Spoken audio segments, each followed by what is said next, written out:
Hi everyone. So, నేను ఒక video చేశాను. గుండెకి సంబంధించిన సర్జరీ ఏదైనా చేయించుకునేటప్పుడు, ఆ చేయించుకున్న 2-3 రోజుల ముందు డెంటల్ చెకప్ చేయించుకోవాలి. ఎందుకు అన్న విషయం మీద నేను ఆల్రెడీ ఒక షార్ట్ వీడియో అప్లోడ్ చేశాను కొన్ని రోజుల క్రితం. కానీ మళ్ళీ అదే టాపిక్ మీద నేను 2 పార్ట్స్ కింద వీడియో చేద్దాం అనుకుంటున్నాను. ఆల్రెడీ పార్ట్ 1 నేను అప్లోడ్ చేసేసా. ఎందుకంటే కొంతమందికి కొన్ని రకాల సందేహాలు ఉన్నాయి. దాన్ని క్లారిఫై చేయడానికి నేను ఇది మళ్ళీ చేస్తున్నాను. నేను పాత వీడియోలో కూడా ఆల్రెడీ బ్యాక్టీరియల్ ఎండోకార్డైటిస్ అనే విషయమే చెప్పాను.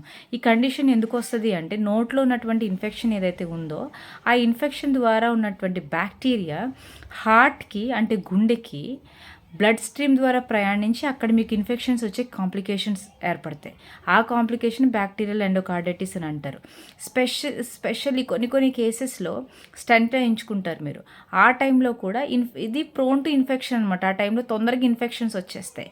అందుకనో కొంత అది అవ్వకోకుండానే ముందు మీకు చెకప్ చేయిస్తారు. ఇంకొకటి గమనించాల్సింది ఏంటంటే, సర్జరీ అయిపోయిన తర్వాత కూడా 1 year వరకు మీరు తరచుగా వెళ్ళి డెంటల్ చెకప్ చేయించుకోవాలి. ఎందుకంటే ఒకవేళ మళ్ళీ ఇన్ఫెక్షన్ ఉండి మళ్ళీ హార్ట్కి ఏమైనా కాంప్లికేషన్స్ వచ్చే ఛాన్సెస్ ఉంటాయేమోనని మీరు వెళ్ళి చేయించుకుంటే, ఒకవేళ ఏదైనా ఇన్ఫెక్షన్స్ ఉన్నా మీకు యూజువల్గా క్లీనింగ్ చేస్తారు. లేదంటే పళ్ళు ఏమైనా ఊగుతూ లేకపోతే దాని నుంచి ఏమైనా ఇన్ఫెక్షన్స్ ఉంటే అవి తీసేస్తారు. దీని ద్వారా ఓన్లీ హార్టే కాదు, వేరే ఆర్గన్స్ని కూడా మీరు కాపాడుకోవచ్చు. అందుకని తరచుగా డెంటల్ చెకప్ ఏ సర్జరీస్ స్పెషల్లీ హార్ట్ సర్జరీ అయినప్పుడు చేయించుకోవాలి. దానికి ముందు కూడా, అంటే సర్జరీ అవ్వక ముందు చెకప్, సర్జరీ అయిన తర్వాత కూడా తరచుగా 1 year పాటు మీరు చేయించుకుంటే మంచిది. ఓకే.